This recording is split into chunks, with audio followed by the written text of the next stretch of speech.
नमस्कार। George Bernard Shaw ने एक बात कही थी, एकमात्र चीज जो हमें इतिहास से सीखनी है वो ये है कि हम इतिहास से कुछ नहीं सीखते। और ये बात इंटरनेशनल रिलेशंस पर शायद सबसे ज्यादा फिट बैठती है। बिल्कुल सही। आज हम दुनिया के दो सबसे कह सकते हैं अजीब दोस्तों की कहानी पर एक गहरी नजर डालेंगे, अमेरिका और सऊदी अरब। जी। द हिंदू में छपे एक शानदार लेख के आधार पर हम ये समझने की कोशिश करेंगे कि ये 80 साल पुरानी दोस्ती जो जरूरत पर शुरू हुई थी, आज कैसे उलझ गई है। बिल्कुल, ये कोई मामूली रिश्ता नहीं है, ये तो मतलब यूनाइटेड नेशंस और नाटो से भी पुराना गठबंधन है। अच्छा। आज हम इसी की परतों को खोलेंगे, समझेंगे कि इसकी नींव क्या थी, इसमें दरारें क्यों पड़ीं, और अब 2025 में एक नई अमेरिकी लीडरशिप के तहत इस रिश्ते को कैसे रीसेट किया जा रहा है। और सबसे जरूरी बात जिसका असर हम सब पर पड़ेगा कि इस पूरे जियोपॉलिटिकल ड्रामा का मिडल ईस्ट और खासकर भारत पर क्या असर होगा। हाँ, ये हमारी पड़ताल का सेंटर पॉइंट होगा। यूएसएस क्विंसी नाम के एक जहाज पर एक सीक्रेट मीटिंग हुई थी और सौदा बहुत ही मतलब सीधा और साफ था। अमेरिका ने कहा हम आपके साम्राज्य की सुरक्षा की गारंटी देंगे। ओके। और बदले में सऊदी अरब ने कहा ठीक है, हम दुनिया को तेल की अनइंटरप्टेड सप्लाई सुनिश्चित करेंगे। तो ये एक क्लासिक ट्रांजैक्शनल डील थी। बिल्कुल, विशुद्ध रूप से हितों का गठबंधन। ये डील 60 साल के लिए थी, इसे 2005 में रिन्यू भी किया गया। 60 साल? मतलब दोनों को एक दूसरे की कितनी ज्यादा जरूरत थी। बहुत ज्यादा। ये दिखाता है कि ये रिश्ता कितना टिकाऊ लेकिन साथ ही कितना लेन देन पर आधारित रहा है। लेकिन जैसा हर लंबे रिश्ते में होता है, इन 80 सालों में सब कुछ एक जैसा तो नहीं रहा होगा। लेख में भी कई उतार चढ़ाव का जिक्र है। हाँ, दरारें तो कई बार आईं और सबसे बड़ा बदलाव तो इकोनॉमिक फ्रंट पर आया। वो कैसे? देखिए, शेल रेवोल्यूशन की वजह से अमेरिका खुद ही दुनिया का सबसे बड़ा तेल उत्पादक बन गया। अच्छा। तो सऊदी तेल पर उसकी वो जो पुरानी निर्भरता थी वो कम हो गई। आज तो सऊदी अरब के सबसे बड़े व्यापारिक भागीदार चीन और भारत हैं, अमेरिका नहीं। मतलब रिश्ते का जो फाउंडेशनल पिलर था, तेल, वही कमजोर पड़ गया। बिल्कुल। और राजनीतिक तौर पर भी तो काफी टकराव हुए हैं ना। हाँ, वो कौन से बड़े मोमेंट्स थे? कई मौके आए। 1973 में जब रमजान युद्ध के दौरान सऊदी ने अमेरिका के खिलाफ तेल प्रतिबंध का साथ दिया, वो एक बड़ा झटका था। फिर 80 के दशक में सऊदी ने चीन से बैलिस्टिक मिसाइलें खरीदकर सबको चौंका दिया, और वो भी उस चीन से जिसे अमेरिका उस वक्त मान्यता तक नहीं देता था। ये तो एक सीधा संदेश था अमेरिका के लिए। हाँ, ये हमारे पास दूसरे विकल्प भी हैं, और हाल के सालों में तो तनाव और भी बढ़ गया। जमाल खशोगी की हत्या के बाद, है ना? वही सबसे बड़ा पॉइंट था। उस घटना ने संबंधों को बिल्कुल निचले स्तर पर पहुंचा दिया था। बाइडेन प्रशासन ने तो क्राउन प्रिंस मोहम्मद बिन सलमान यानी एमबीएस को लगभग एक अछूती घोषित कर दिया था।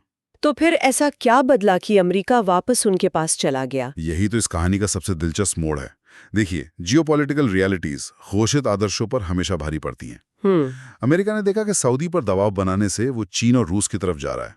दिसंबर 2022 में शी जिनपिंग का रियाद में शानदार स्वागत हुआ। हाँ, और फिर चीन ने तो सऊदी और ईरान के बीच दोस्ती भी करवा दी। बिल्कुल, वो सब अमेरिका के लिए खतरे की घंटी थी।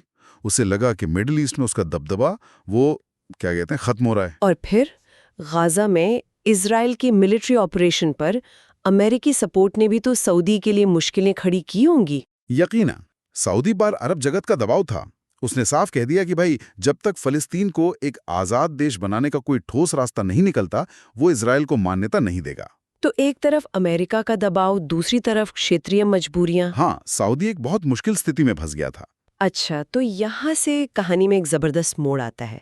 लेख 2025 के भविष्य के नजरिए से लिखा गया है और इसमें ट्रंप की दूसरी प्रेसिडेंसी में इस रिश्ते के पूरी तरह से रीसेट होने की बात है। ये नया चैप्टर कैसा दिखता है? लेख के मुताबिक मई 2025 में ट्रंप की सऊदी यात्रा ने सब कुछ बदल दिया। ये सिर्फ एक मुलाकात नहीं थी, ये तो सौदों की कह सकते हैं सुनामी थी। सुनामी? हाँ, सबसे पहले तो $142 बिलियन का एक विशाल सैन्य सौदा हुआ। $142 बिलियन? ये तो भारत के सालाना रक्षा बजट से भी कहीं ज्यादा है। बिल्कुल। और तो और, एक इन्वेस्टमेंट फोरम पर $270 बिलियन के अलग अलग सौदों पर भी मोहर लगी। मतलब पैसों की बौछार हो गई एक तरह से। जी। क्राउन प्रिंस एमबीएस ने भी पलटकर एक बड़ा वादा किया। अमेरिकी अर्थव्यवस्था में सऊदी निवेश को $600 बिलियन से बढ़ाकर $1 ट्रिलियन करने का। लेकिन क्या ये सिर्फ एक दिखावा नहीं है? मतलब ट्रंप तो अपनी बड़ी बड़ी घोषणाओं के लिए जाने जाते हैं। आपका सवाल बिल्कुल जायज है और लेख भी इसी तरफ इशारा करता है। लेखक इसे सशर्त द्विपक्षीय सफलता कहते हैं। Conditional success. हाँ, उनका मानना है कि ट्रंप की जो ट्रूथफुल हाइपरबोली है, यानी सच को बढ़ा चढ़ाकर बताने की आदत, और सऊदी की अपनी आर्थिक चुनौतियां, उनको देखते हुए इन सारे वादों पर पूरी तरह यकीन करना मुश्किल है। सही। तेल, इजरायल, ईरान जैसे जो असल मुद्दे थे, उन पर मतभेदों को कालीन के नीचे छुपा दिया गया। कोई साझा बयान तक जारी नहीं हुआ। लेकिन इन आर्थिक सौदों से भी ज्यादा जरूरी एक स्ट्रेटेजिक शिफ्ट हुआ है ना, वो प्रमुख गैर नेटो सहयोगी वाला दर्जा। वही सबसे बड़ा बदलाव है।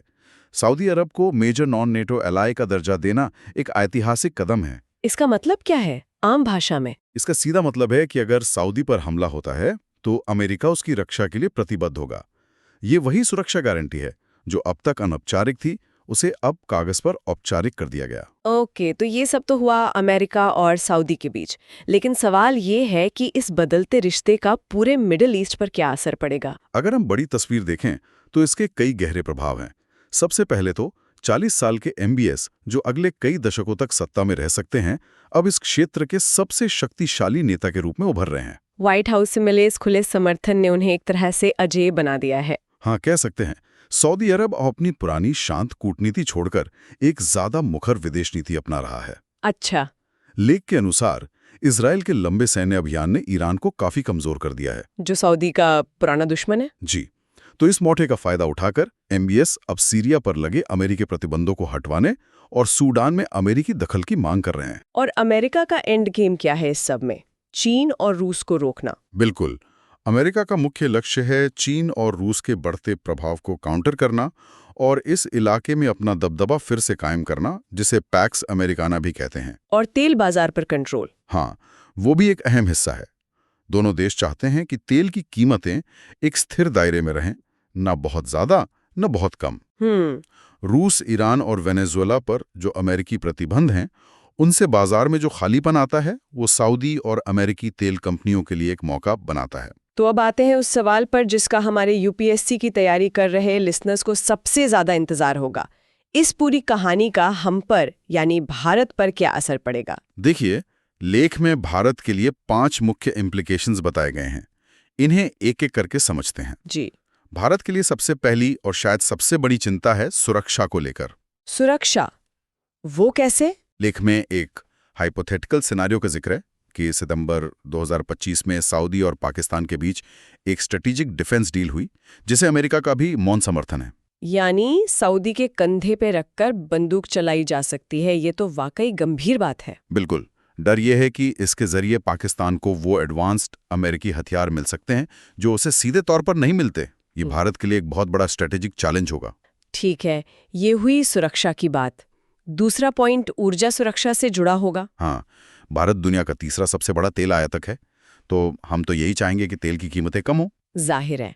लेकिन इस नई व्यवस्था में अमेरिका और सऊदी मिलकर कीमतों को एक स्थिर लेवल पर रखना चाहेंगे। ये भारत के लिए थोड़ा महंगा पड़ सकता है, लेकिन स्थिरता भी तो जरूरी है। हाँ, एक स्थिर बाजार भी भारत के हित में है, खासकर जब हम रूसी तेल के डिपेंडेबल विकल्प ढूंढ रहे हैं। तो इसमें फायदा और नुकसान दोनों हैं। और आर्थिक मोर्चे पर क्या अवसर है? यहाँ अच्छी खबर है। सऊदी अरब अपने विजन 2030 के तहत अपनी अर्थव्यवस्था को बदल रहा है। AI, data centres, green energy, इन सब में भारी निवेश हो रहा है। और ये भारत की टेक इंडस्ट्री के लिए एक बहुत बड़ा अवसर है। बिल्कुल। और चीन वाले फैक्टर का भी तो हमें फायदा मिल सकता है ना? निश्चित रूप से। ये चौथा पॉइंट है। अमेरिका चाहता है कि सऊदी में चीन का प्रभाव कम हो। ये भारत के लिए एक दरवाजा खोलता है, एक भरोसेमंद ऑल्टरनेटिव पार्टनर बनने का। जी। इसके लिए भारत को सऊदी अरब के साथ एक कॉम्प्रिहेंसिव इकोनॉमिक पार्टनरशिप एग्रीमेंट यानी CPA को टॉप प्रायोरिटी पर रखना होगा। और आखिरी पॉइंट, वो कनेक्टिविटी और कूटनीति से जुड़ा है। अगर सऊदी इजराइल के रिश्ते सुधरते हैं तो India middle east Europe economic corridor यानी IMEC का काम आसान हो सकता है, जो सऊदी से होकर गुजरता है। सही कहा। और एक और दिलचस्प बात है, जिस तरह ट्रंप प्रशासन ने मानवाधिकार जैसे मुद्दों को किनारे रखकर विशुद्ध रूप से आर्थिक हितों पर ध्यान दिया, वो भारत को भी अपनी कूटनीति के लिए एक प्लेबुक दे सकता है। तो अगर हम पूरी चर्चा को समेटें तो असल में ये रिश्ता अब सिर्फ जरूरत का नहीं बल्कि महत्वाकांक्षा का बन गया है। एक तरफ अमेरिका चीन को रोकना चाहता है और दूसरी तरफ सऊदी अरब खुद को एक ग्लोबल पावर के तौर पर स्थापित करना चाहता है। तेल तो अब इस कहानी का बस एक छोटा सा हिस्सा रह गया है। बिल्कुल सही निष्कर्ष है। ये गठबंधन अब एक अनजाने पानी में उतर रहा है। और हमारे लिसनर्स के लिए सोचने के लिए एक अंतिम सवाल, जैसे जैसे सऊदी अरब अपनी सुरक्षा के लिए अमेरिका पर निर्भरता को फॉर्मल बना रहा है, लेकिन साथ ही अपनी स्ट्रेटेजिक ऑटोनॉमी पर भी जोर दे रहा है, वो वॉशिंगटन, बीजिंग और नई दिल्ली के बीच इस मुश्किल त्रिकोण को कैसे बैलेंस करेगा? और क्या उसकी ये नई आक्रामकता इस क्षेत्र में स्थिरता लाएगी या फिर नए संघर्षों को जन्म देगी? यही देखने वाली बात होगी।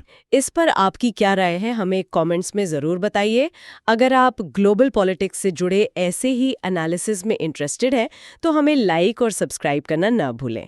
अगली बार मिलेंगे एक नए विषय के साथ।